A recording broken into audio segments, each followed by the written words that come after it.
What's up, guys? Aaron here with FBA Journey, and this is going to be a new segment on the channel. So, when we started the FBA Journey YouTube channel, we kind of just originally wanted to document our journey, talk about different things we were experiencing, and we got kind of carried away. We ended up doing a lot of how-to videos, different things like that, and while there isn't anything wrong with that, we kind of want to bring it back to the basics, back to where we wanted to actually get started. So, this is going to be more of a sit-down style video, talking about more of the ups and downs of and the struggles of starting and running and scaling an Amazon FBA business as a couple of 20-year-olds. So for those of you who don't know, it's me and my best friend Chris Britton running our Amazon FBA business, and we've just kind of been documenting our journey, and this is kind of a way to further do that. So without further ado, let's hop into it. This is going to be all about the ups, downs, struggles, different events, different milestones, and just the things going on in our day-to-day life. So let's hop into it. So I was just kind of trying to contemplate what I wanted to talk about in this first video or podcast, wherever you're listening to this. And I thought, what better place to start than kind of how I got interested and how I entered into the space of Amazon FBA. And I'm going to bring it way back. Because when I was in high school, I had no idea what I wanted to do, and I had some issues going through high school. So first things first, we'll bring it back to freshman year. I had never been good in school, and quite frankly, I am a smart kid. I've always been a smart kid. I just excel in the things that I put my mind to, and I had never been a fan of school, never was. And this is actually kind of a story I haven't really told a whole lot of people, so a lot of my close friends don't know this. Coming through high school, my grades weren't good. They weren't good at all, and all I really cared about at the time was I raced motocross. All I cared about was riding my dirt bike. All I could think about was getting home on school days, working on my bike, and then riding on the weekend. And motocross is still a huge part of me. I still love it with all my heart, but priorities changed a little bit as I got out of high school, and I realized that, it's time to actually try to create some form of a living for yourself. And I was always better at working on them than riding them, but I tried working on them as a little side hustle, and I realized very quickly that it's a hobby. It's not something I wanted to do as a profession. But before we get too carried away, so coming through school, I really thought that my two only options were going to school or joining the military. Both great options. School, depending on your career field, I think school is extremely important. And as for military, it's very important as well. I think it says a lot about a person if they go serve their country. My girlfriend's joining the military. I have lots of friends who are in the military. My father, his father, they were all in the military. I'm kind of an oddball, but like I said at the beginning, when I put my mind to something, I'm all about it. And I just know my mind is not in the right spot to either go to school right now or join the military. And who knows? That may be something I do later down the road, but right now I'm trying to make my entrepreneur ventures work. So going through school, grades weren't good. Those were my two options, school or military. And then come 11th grade, some of the kids who went to my school started a clothing company called RAF Industries. And it was my first kind of taste or first kind of snippet of entrepreneurship. Never really thought about it before then, but those were really the people who started. They had an idea in their garage and they made it happen. Whether the clothing company got to a huge mainstream level or not, they had an idea and they acted upon it, and I loved that. And I supported them 100%. I still do. If RAF was still around, I'd still be all over it. But I really supported their hustle, and I supported the fact that they had an idea in their garage and they did something about it. Now, RAF isn't still an official thing, but each person from that group is still doing their individual thing. And it was Matt, Austin, Morgan, and Brandon. And Matt and Austin are still doing videography and photography full-time, which is amazing. They're managing big clients, social media, which is awesome. Morgan, I'm not exactly sure what he's up to right now, but Brandon, he's hustling down there in Southern Florida too. He's kind of under the radar. I won't talk too much about what he's doing, but they're all still doing stuff for themselves, which is awesome. And that was the first time I ever really thought, like, how could I do something like that? So let's fast forward a little bit again. So school's going on. I still only care about racing my motorcycles. The weekend was my favorite part of the week. I got to ride on the weekends. I worked on my bikes during the week, and I supported RAF extremely heavy. Moving forward, school's starting to come to an end. Senior year, I was like, thinking, I can't wait for this to be over. Get a call to the guidance counselor's office, and he said, there's no way you were going to graduate Navarre High School. And I was like, damn. That was the first time I really had a reality check. I knew my grades weren't good, but I didn't think they were that bad. And out of like 600 and something of this people out of the senior class, I was like 590 something. Like I was way back there. And that was a huge, discouraging time in my life. And I ended up they let me walk at my high school graduation ceremony, but I actually graduated from something called Santa Rosa Adult School. And that's for the people who had like severe learning setbacks or went to jail and wanted to get their high school diploma. So that was something that not a lot of people know about, and I was not necessarily too proud of it, but that happened, and that immediately made me think, well, now college isn't an option. My grades weren't good enough for college. Now it's either military or work. And I still was in the mindset that I just wasn't mentally, I knew I wouldn't put in the effort I needed to for the military had I gone in. So I started working at a friend's business. Actually, Chris, my business partner, his dad owns we live in Florida, he owns a jet ski, pontoon boat, rental place. They do helicopter rides. It's a great summer job. I started working there, and I realized very soon that, that wasn't going to pay the bills long term. At the time, I still only really cared about racing motocross, and I cared about getting my paycheck to afford racing motocross, and that was really it. That's all I really cared about. And then some time went on, and I met this wonderful girl, and I started realizing, well, damn, I want to be able to provide for somebody if I absolutely need to. I need to get a better paying job. So I started doing a chimney construction and cleaning job. And I will say this right now, talk about hard work. I'm talking about waking up at 4:30 a.m. every day, coming home when it's dark outside, working out in the heat, working out in the cold, whether it's raining, lightning, 110 degrees outside, it didn't matter. We got shit done. It was an awesome job. I learned a lot, whether it was just chimney stuff or even just like renovations, drywall, electrical, so many different things I learned, and it was an amazing experience. But while I was in that job, one of my best friends, Terry, and I won't go too much into detail just because I don't really know if he even wants me talking about it, but he was 19 years old at the time, and he went through some crazy medical stuff. And it was the first time that I had someone extremely close to me go through something that was, in a sense, life-changing. And he went through stuff that most people who were 30, 40, 50 never have to go through. And whether he knows it or not, that really changed some things in my thought process.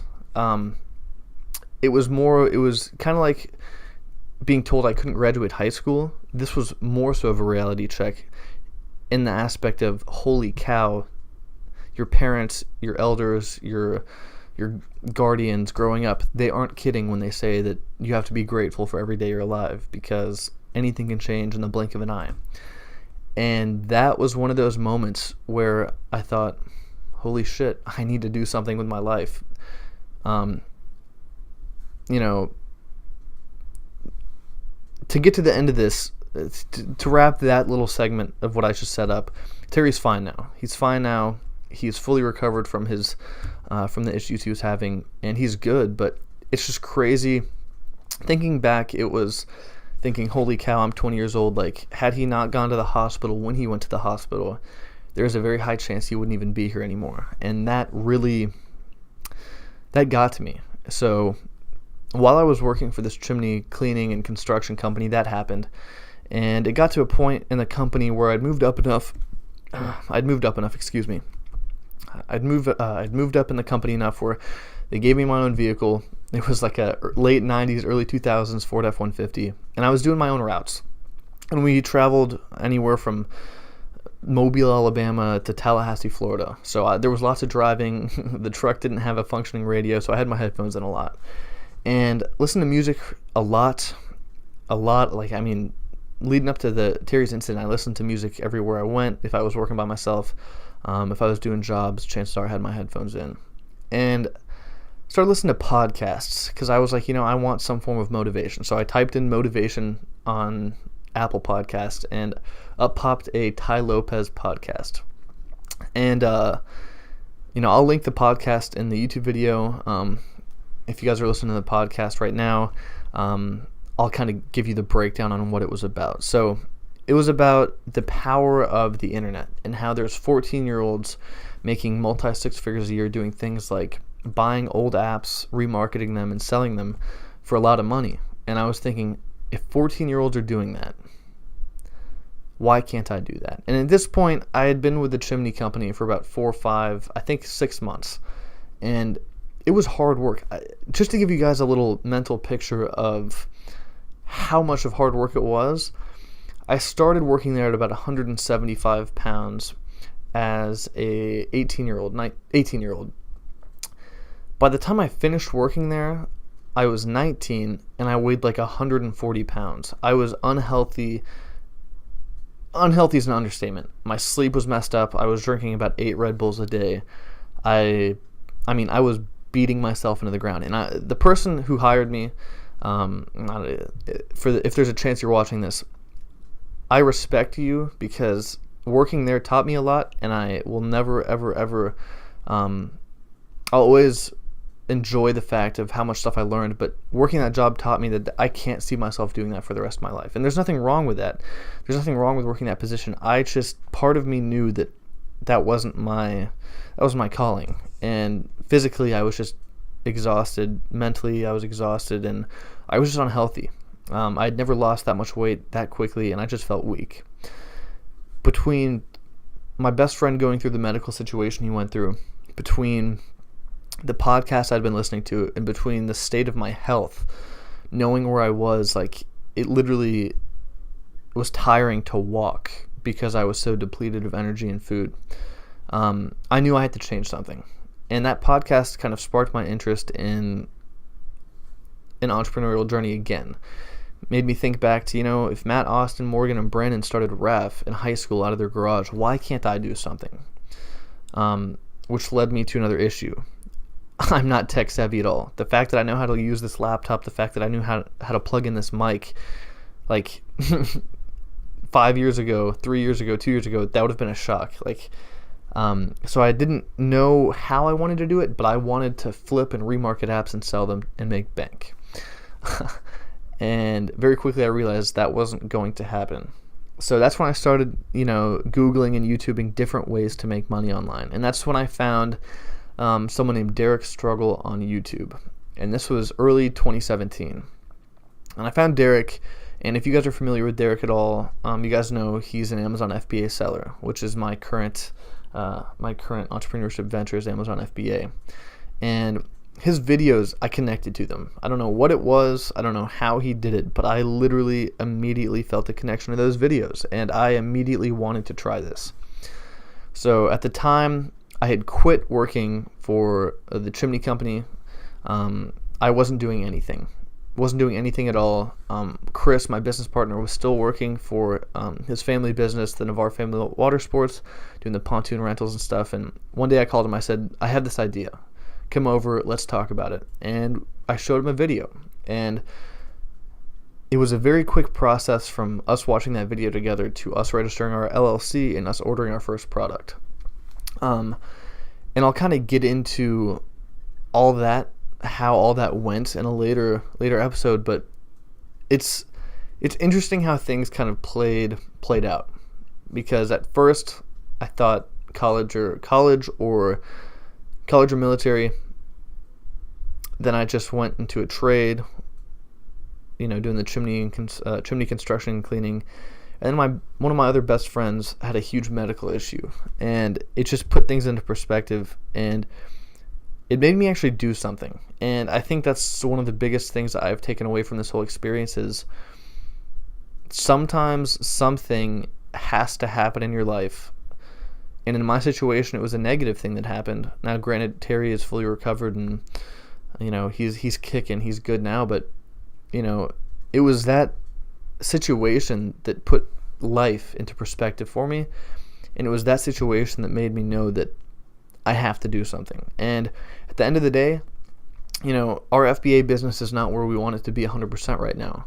But it's also a hell of a lot better than we thought it would be at this point.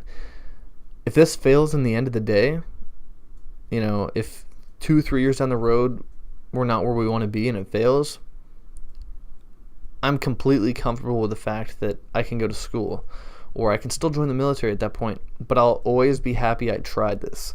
And I think that's something that a lot of people don't take that leap. Matt Austin, Brandon, and Morgan didn't have to take that leap to start RAF, but they did. And was it the most successful clothing company in the world? Absolutely not. Did it have a cool message behind it? Yeah, it did. Did it give them exposure? Did it give them opportunities for the future? Absolutely. So that's kind of how I'm taking our Amazon FBA business, as a stepping stone. I don't think I want to do Amazon FBA for the rest of my life, but it's teaching me a lot about business. It's teaching Chris a lot about business, and it's going to show me what it takes to make something happen from the ground up. And if you guys have been thinking about Amazon FBA, if you guys are in Amazon FBA and struggling, just always think of the alternative option. You could just go work construction. You could just go to school. You could just go to the military. But you have to do what makes you happy, and you have to realize that not every day is promised. And at the end of the day, you just have to do something that makes you happy. And you want to be able to look at yourself in 10, 15, 20 years and think if you had tried and done everything you wanted to do. And that's my biggest thing, is I'm so scared of regret. Regret is poison. And yeah, I'll kind of leave it at that. That's what got me into Amazon FBA. I'd like to have Chris kind of break down his exact reasoning behind wanting to start the business, kind of break down why he said yes to my crazy idea in my bedroom when I brought it up and showed him the video. But that's why I started, and that's kind of why I'm at where I'm at right now. So I hope you guys got something out of this. I hope someone can relate with this. I hope you guys, if you're thinking about taking that leap, I hope you do. And like I said, if you fail, you fail. But you got to think about the fact that you took the leap, which most people wouldn't do. So I'm going to leave with that. Regret's poison. Always remember that. Aaron with FBA Journey, signing out. We'll catch you next time.